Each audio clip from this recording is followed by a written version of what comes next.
Hello, Conrad and Lucy and Caleb. Papa and Spider-Man are back, and we're going to tell you the story of the X-Men and a new villain. This one is named Unus, and he is the Untouchable. What does that mean? Well, it means that when the X-Men try to attack him, look, they bounce off. How can they attack someone that they cannot touch? All right, well, we'll figure that out as we go along. All right, and so our story starts, as it often does, in the danger room. And so, look, Cyclops is training the other four, and they're going through their paces. All right.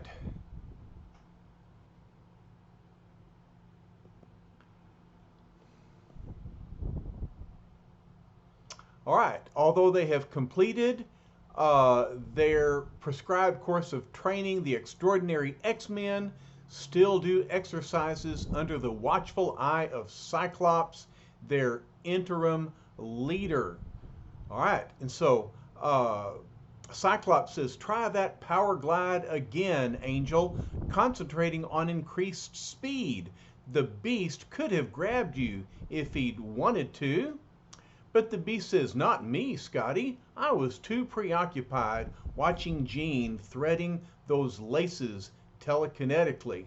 All right, so here's the full picture, and we see that here's Jean over here, and she's exercising her mental power by threading yarn through a patterned hold board. Well, whatever. And the beast is balancing on a wheel on a tightrope, and while the Iceman is in the background with a long icy pole. But look at the angel as he just swoops up in the air. All right.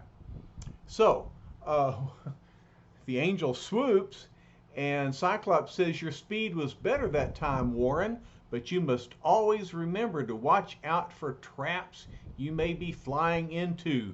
Whoosh! And look, this net comes out of nowhere. And Iceman says, attaboy, Scotty, that'll knock some of the conceit out of that human parakeet. And over here, Beast is saying, careful where you're waving that elongated ice pick, Bobby. And so they're kind of not watching out for each other, are they, as Iceman is swinging this long pole. And Warren says, oh, come on, Scott, that's no fair. You've got all of Professor X's gadgets to use against us, and all we've got are our own powers.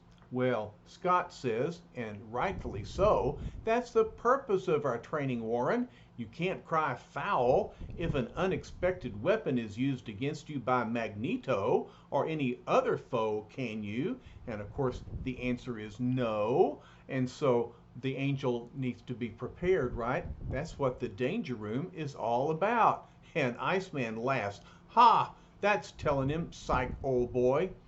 But Cyclops says, what are you gloating about, Iceman? You're part of this training program too, young fella. Now quickly, defend yourself. Now stand where you are and practice refining your ice crystals as I've suggested. Okay, Teach, watch this. And look, he's actually kind of becoming transparent, because instead of snowy, he's icy. And so Scott says, excellent. By increasing your degree of cold, your body becomes even more icy, making you almost transparent. And over to the side, maybe it's Hank says, you're becoming a regular Sue Storm, kiddo. No, it's the angel. And Iceman says, oh, shut up, angel. So, of course, y'all know who Sue Storm is. That's the invisible girl. And she's really invisible, not just icy. Well, Cyclops then turns his attention to Marvel Girl. He says, Jean, Professor X would be proud of your progress in controlling your telekinetic power. Careful now, let's see how quickly you can run the thread through the punch board in a regular pattern. Okay, so she holds the yarn ball and puts the yarn through, and he says, exactly 6 seconds. That beats your previous time. Now get it down. Let's examine it. Except for one stitch which you dropped, it's flawless. You can rest now. Okay. And then he thinks, if only I could tell her the words I really want to say, how gorgeous her lips are, how silken her hair is, how I love her, but I dare not. I haven't the right, not now when I'm supposed to be their leader. I can't listen to my own heart. I must be detached, unemotional. I'd better get back to my job. And so he throws a ball right at Hank to knock him off his balance. Cyclops says, "You're daydreaming, Hank. See how I took you by surprise? I didn't expect that of you." "Nor did I expect such an uncalled for maneuver from you, Cyclops," says Hank. "I was under the impression that our training period has been concluded." But even as he fell, look, he used his agile toes to grab a hold of the high wire and save himself from falling. Cyclops says, "Our training can never be ended, and you know that, Hank. Our enemies get stronger each day, and we must always be able to match their own evil progress." "You win, leader man," says the beast, "but if I didn't know you'd better, I'd fear you were becoming drunk with power." And look how the beast twirls himself back on top of the high wire. So they all line up in front of Cyclops, and he says, "Perhaps I have been working you too hard. It's just that I want to be worthy of the confidence Professor X has shown in me. Anyway, that's all for now. You can have the afternoon off." Marvel Girl says, "What about you, Scott? Won't you join us?" But he says, "I'm afraid I can't, Jean. I still have more work to do." And Jean says, she's just thinking, "Oh, Scott, if only you felt about me as I do about you. But you don't. You just don't." And so we have one of Marvel Comics' common situations where there's unknown and unrequited love between two of the characters. So Scott and Jean care about each other, but they don't know it. All right, moving on. Later on their free time period, we find the Beast and Iceman heading for a little Greenwich Village coffee shop. And Bobby says, "Much as I like being an X-Man, I sure can't wait till each training period is over." And Hank says, "My sentiments exactly, Bobby boy." But turning a corner, the two young mutants suddenly see, "Hank, look! What's going on? What's everyone so excited about?" "I don't know, but judging by the degree of their apprehension, I'd say, wait, now I see, it's up there. Look, Bobby, atop the water tower on the roof of that building. It's a little boy, he's trapped up there. How did he get up there so high?" "Just by exploring.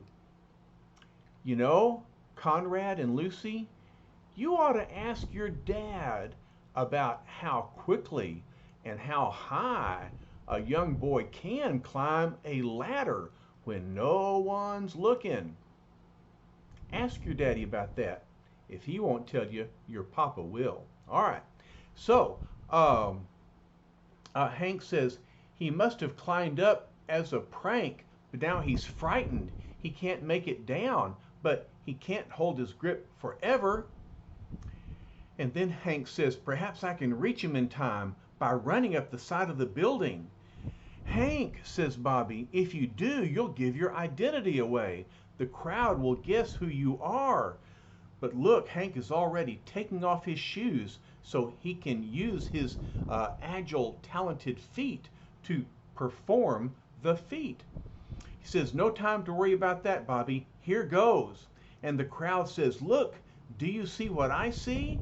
It isn't possible." And Hank jumps up, and with his toes, he grabs a hold of the side of the building. And he's climbing up the side of the wall. And someone says, "It's possible, all right, for a mutant. You mean? Of course, it must be the beast. What a shame none of us had a chance to see his face. Reaching the top of the water tower in mere seconds, the powerful, soft-spoken beast gently soothes the terrified youth in front of him. He says, "Easy, easy, don't be frightened. I'll get you. Just reach out your hand. Slowly, slowly." And the boy says, "I'm afraid to open my eyes. I get dizzy when I do, but I'll reach out towards your voice." Exactly 2 seconds later, look, Hank grabs the boy, and with his toes, he flips over the ledge. He says, "You'll be all right now, youngster." And the father hollers out, "Tommy, you're safe." And so he gladly reaches out and brings the boy inside. But then Hank bounds down from the top of the building, and he thinks, "Now I've got to move too fast for them to get a clear view of my features." So boing, boing, boing, he runs away. The crowd says, "Did you see how he raced up and down that building like a human gorilla?" The woman says, "I've heard there are many such mutants in hiding, waiting to take over the world." And an angry man says, "Did you see how he ran past us like he was afraid of us, like he knew he's our enemy? He probably saved that kid just to throw us off our guard, to make us think mutants aren't dangerous. But he can't fool us," says another. "Come on, let's get him before he loses himself in the crowd." And so they chase after him, and Bobby too. As fast as they are, angry as they are, the unthinking mob can't possibly keep pace with the superbly trained teenagers who run past them at breathtaking speed. And they realize, we can't stop them. Can't even see who they are, the way they have their faces covered. And so Hank is hiding his face, and Bobby has his hat pulled down low. Minutes later, they arrive back at the school, but look, their clothes are all tattered. Scott says, "Hank, Bobby, what happened?" And Hank says, "I'm through, Scott. I've had it." And Bobby says, "A mob almost caught us." And Hank is angry. He says, "I'm through risking my life for humans, for the same humans who fear us, hate us, want to destroy us. I think Magneto and his evil mutants are right. Homo sapiens just aren't worth it." And Scott says, "Oh, you're tired, Hank, all upset over what happened. You don't mean what you say." And Hank replies, "I'm in full possession of my faculties, Scott. I mean every word. I'm resigning from the X-Men." "But Hank," says Scott, "all your training, your work, you can't just toss it all aside." "Can't I? Just watch me. From now on, I'll use my powers to help just one person, Henry McCoy, yours truly. The human race can go fly a kite." "But where will you go?" asks Scott. "What will you do?" Hank says, "Don't worry about me, fella. I'll get along. If the human race is going to be my enemy, fine. But I'll make the rules for my next fight." And Bobby hollers back at him, "Hank, keep in touch with us. Call if you need me. Take care of yourself, you big, bad-tempered lug." So Hank changes into clothes that aren't torn, and he stops by the office and says, "I'm leaving now, Scott, and if you want my advice, you'll disband the X-Men. Humanity isn't worth the trouble." And so then the others holler out at him, "Hank, you're not going to join Magneto?" But Hank says, "What I do concerns only me from now on. Goodbye." And so he leaves with his suitcase in hand. 1 week later, a new wrestling personality explodes on the TV screens throughout the nation. Corny and colorful, he soon becomes a top draw wrestling villain, playing the heavy under the logical name of the Beast. All right, so he joins the sports world of wrestling. And so the crowd says, "Boo, Beast! Look at the big ham bone." And Beast thinks, at the rate I'm going as a pro wrestler, I'll be a millionaire in a year. And so he comes in to the arena dressed up in a robe, in a cage, pulled by exotically dressed attendants. And one fella says, Unus will make mincemeat of him tonight. Unus. So we're about to find out who Unus is.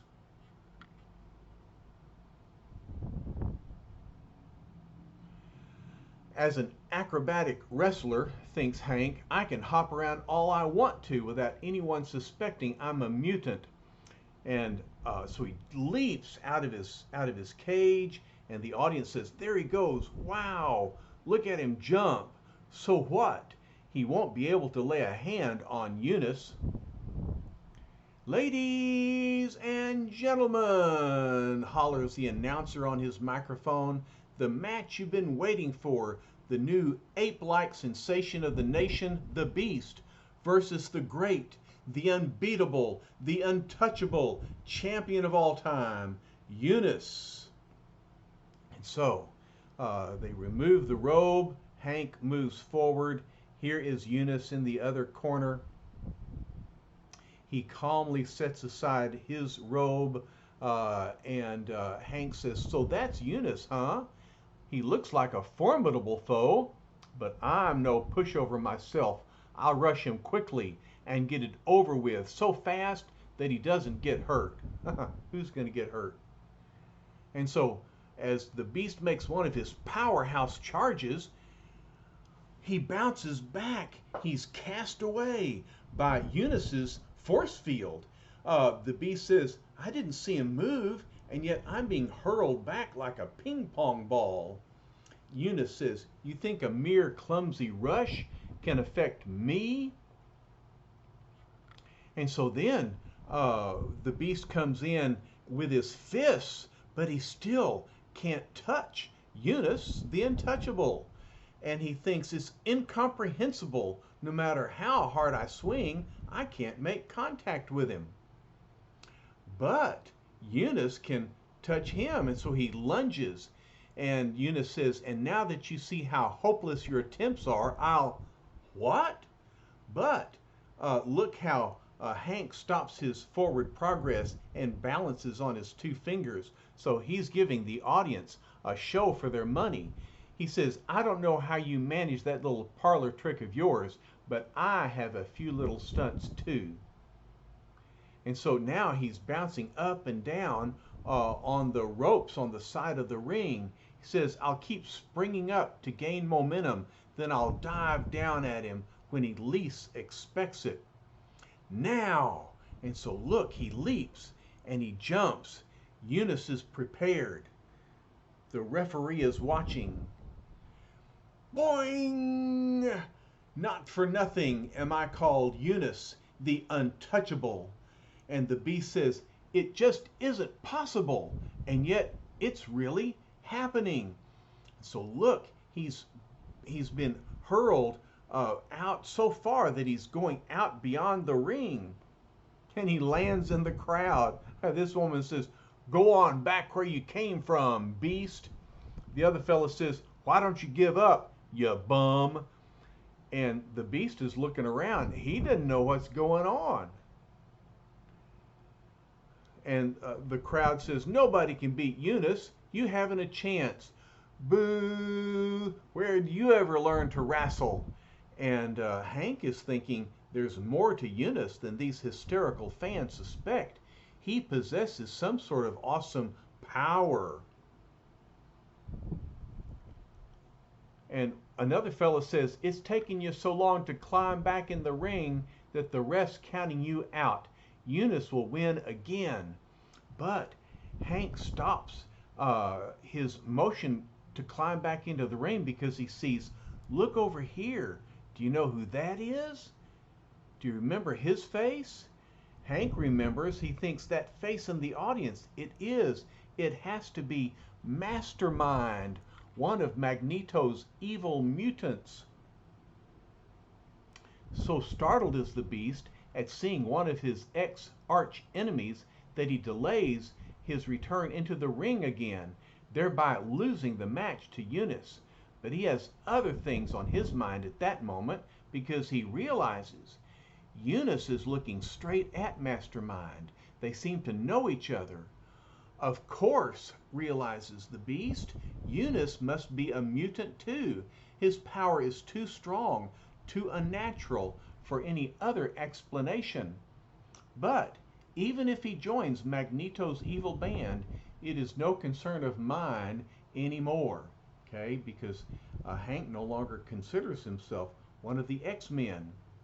A short time later, after the match, the trainer says, Unus, I'm your trainer. You can tell me, how do you keep all those other guys from laying a hand on you? But Unus says, shut up, Maxie, and beat it. I've got business to discuss. Because here comes Mastermind into Unus's room. Well, Mastermind, asks Unus, what's Magneto's verdict? Can I join your group of mutants? Not so fast, Unus, answers Mastermind. Magneto has been disappointed before. He wants to make sure he can trust you. He's convinced that you're a real mutant, and he feels you've got plenty on the ball, but he wants you to prove himself. How? What can I do? Well, if you were to find the X-Men for us, for example, or even to beat one of them. So little do they know that he just beat one of the X-Men. Later, as Unus thoughtfully walks through the street, of course now he's all dressed up in ordinary street clothes, and he says, of course I could beat one of the X-Men, or all of them.